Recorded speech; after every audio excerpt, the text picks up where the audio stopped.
Hey sis, why didn't you come to Mom's funeral? What? I can't believe you didn't even show up to Mom's funeral. It's shocking and heartless. I never thought my own sister could do something like that. I was taken aback by my sister's sudden phone call. Our mother had passed away 3 years ago, and we held a proper funeral then. I couldn't understand what she was referring to. I'm married now with children of my own. My husband and I both work, but we make sure to give our children extra love and attention so they don't feel neglected. My husband is a great partner in housework and childcare, and I'm proud of the family we've built. I'm determined not to let my children go through what I did growing up. Our parents divorced when I was in elementary school after my mother had an affair. My father found out about it because I told him. People often assume children will side with their mother, but I didn't. My mother was far from the nurturing figure everyone imagines. I never felt loved by her. She showed favoritism towards my younger sister, while I was burdened with the household chores. It wasn't just expected, it was forced on me. My mother resented me for revealing her affair and made my life a misery because of it. I still carry the emotional and physical scars she inflicted. When the divorce was finalized, my mother took my sister and left. Thankfully, my father and grandparents ensured I maintained contact with my sister, and we continued to meet regularly. However, as I entered middle school, our visits became less frequent. At first, I thought it was just a matter of adult responsibilities, but it seemed my sister was deliberately avoiding me. After she turned down my invitation several times, I asked if I had done something to upset her. My sister explained that our mother had told her the collapse of our family was my fault. In their eyes, I was the one who betrayed the family. My sister believed that if she continued to see me, she would risk being cast aside as well. She found it too difficult to contact or meet me behind our mother's back and asked me to stop trying. I told my sister that our mother was the one who betrayed us first by cheating on our father and breaking up our family. Although my sister was aware of our mother's affair, she still blamed me for telling our father. Despite understanding the situation, she remained firm in her view that I was the traitor since she had to live with our mother. She wouldn't accept my perspective, insisting it was my fault for not turning a blind eye. While all this was happening, my father remarried, and I gained a stepmother. Initially, the adjustment was challenging, but my stepmother worked hard to become the mother figure I had been missing. Appreciating her efforts, I decided to embrace my new family and cherish my stepmother. Over time, I stopped trying to reach out to my sister, and we gradually lost touch. I had no lingering attachment to my biological mother, who had favored my sister. I was able to attend college and secure a job, preparing to give back to my father and stepmother. But then, just as I thought I could start repaying them, my father tragically passed away in an accident. Although we had grown distant, I notified my sister about our father's passing, reminding her that he was still her father. Instead of expressing sympathy, she scoffed and said, "Serves him right," followed by a mocking laugh. I thought she might attend the funeral, but neither my biological mother nor my sister made an appearance. Their absence was surprising, but they both showed up later when the time came to discuss my father's inheritance. Their sudden arrival caught everyone off guard, especially given their flashy and overly elaborate attire and makeup. They looked so different from the mother and sister I once knew that they were hardly recognizable. "At least let us know when the inheritance meeting is," they demanded. We had to check every day because we didn't know when it would happen. My mother claimed she had been waiting nearby since the funeral ended, eager to join the inheritance discussions. It seemed more appropriate for her to attend the funeral instead, especially since the meeting was scheduled for the day immediately following the funeral. "Because of what you said, my poor daughter had to endure so much. You're going to give us a fair share, right?" Although they divorced and lived separately, the children still have inheritance rights. I never intended to deny that. My father's personal estate wasn't substantial enough to be widely distributed among the family. I can support myself through my job, and my stepmother is young enough to continue working. She seems inclined to work for a while longer, so even if I handed over my father's estate to my biological mother, my stepmother wouldn't be financially strained. To avoid further disputes, I decided to forgo my claim to my father's inheritance. What a fool! He made such a big deal out of a minor affair and pushed for a divorce. I agreed because staying with such a narrow-minded man was stifling. It wasn't our dad who left Mom, it was Mom who left our miserly dad. Poor you, having to grow up with such a father. My mother mocked and belittled my late father, while my sister joined in, laughing harshly and echoing her criticism.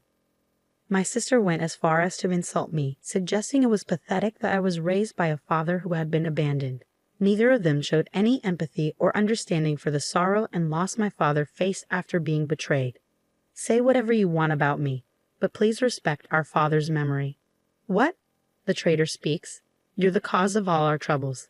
And what about that drab appearance? You look older than your age, almost like Mom. With that kind of look, you probably don't have a boyfriend. If you can't attract a man, what use is it to be a woman? If you don't think that matters, you're seriously lacking as a woman. After a heated argument, my mother and sister told me to never contact them again and left abruptly. I couldn't bring myself to feel anger or disappointment toward them. Their inability to consider anyone else's perspective and their rigid self-centeredness left me feeling nothing but a deep emptiness. In that moment, I cut them out of my life completely. After they left, there was a period of quiet, but then a cough from someone brought me back to the present, and the inheritance was divided solemnly. Years later, my stepmother inherited the house my father left behind, and I continued living there. I sensed that she was thinking of me, even though I was now an adult. She tried to be a mother figure for me, and her care brought me happiness. But then she fell ill and was hospitalized. I'm sorry I didn't ask you to live with me just so you could take care of me, she said. I understand, but even though we live separately, I would have cared for you during your hospital stay, so there's no need to apologize. I visited the hospital to care for my stepmother whenever I could take a break from work.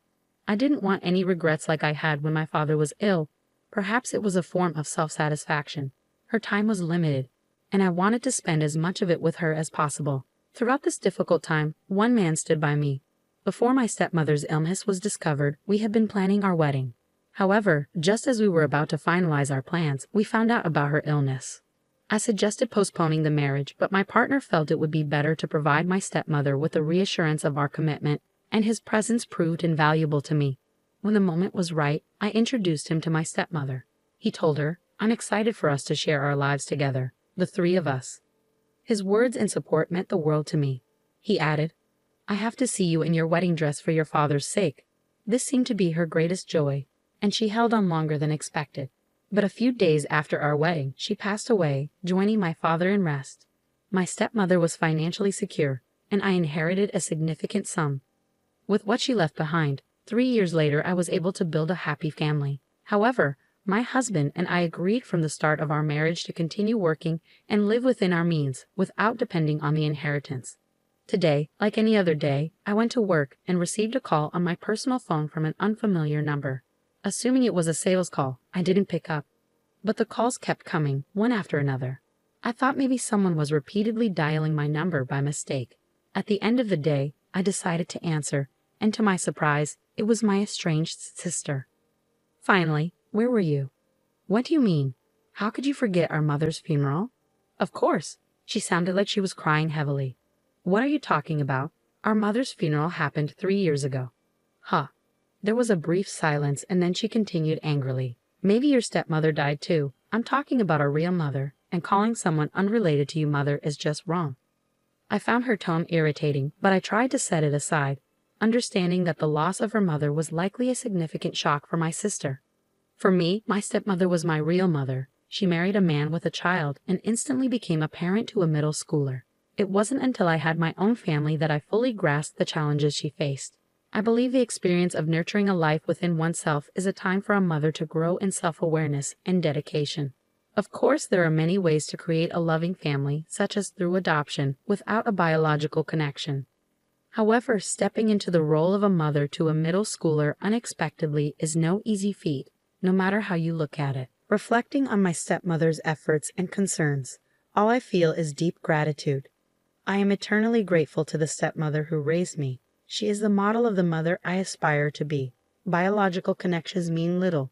My sister's so-called real mother never even acknowledged my existence. When I think of the word mother, it's my stepmother who comes to mind, not my birth mother.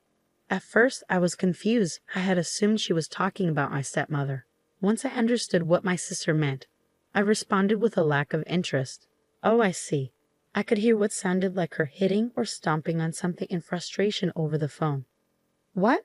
That indifferent tone. The funeral has already happened. How could you not attend your own relative's funeral?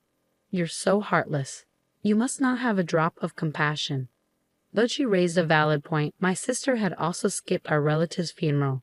Our late father loved both of us dearly, and he was far more caring than our mother. In fact, neither my birth mother nor my sister attended our father's funeral, yet they took his inheritance and spoke ill of him.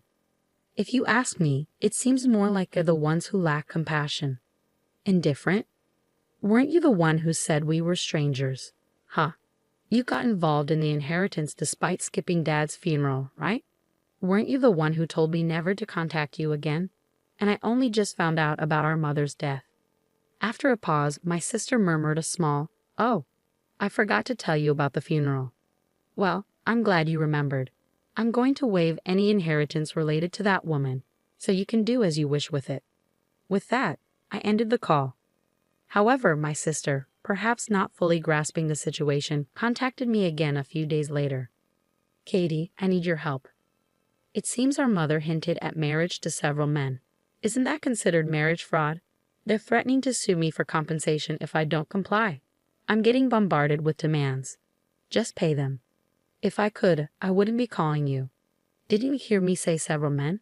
It's not just one or two. Some of them seem really shady too. That's unfortunate, but let's not forget, you were the one who told me not to contact you again. Plus, it was no secret that our mother had a habit of being involved with men since she cheated on our father while he was still alive. In fact, it wasn't just one affair.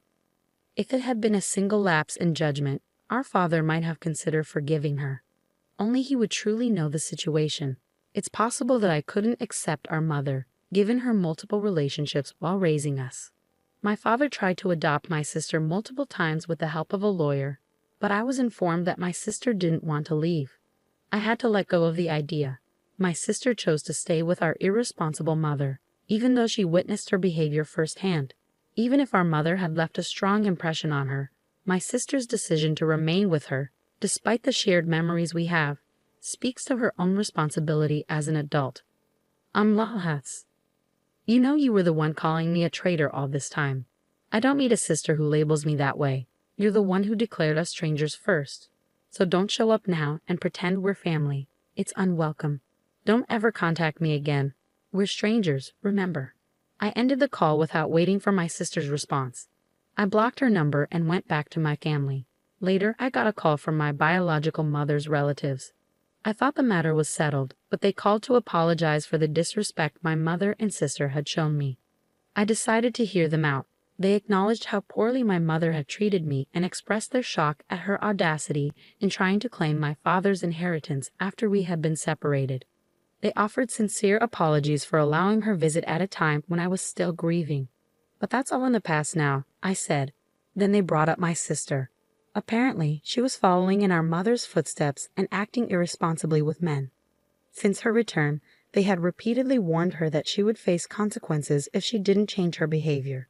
Instead of heeding their advice, my sister had become just like our mother, and they could no longer manage her. Mother got mixed up with unsavory men, and my sister was being coerced into participating in criminal activities. Feeling trapped, my sister was also involved with multiple men simultaneously, leading to numerous heated conflicts. Reaching their limit, the relatives warned that they would sever their relationship if she didn't listen to their advice. And then our mother passed away. Given that my sister is an adult, the relatives decided to proceed with cutting ties. But right after our mother's funeral, another conflict erupted. Since then, her whereabouts have been unclear. They advised me to avoid any involvement with her going forward. I had no intention of getting involved, but I can't help feeling sorry for her, given she may have been coerced into criminal activities. Still, there should have been a chance for her to make amends. If she didn't take that opportunity, then it's on her. That's how I've chosen to see it. After ending the call, I heard my husband and children laughing joyfully in another room. I want to safeguard this family, so I've resolved to live my life using my biological mother and sister as cautionary examples.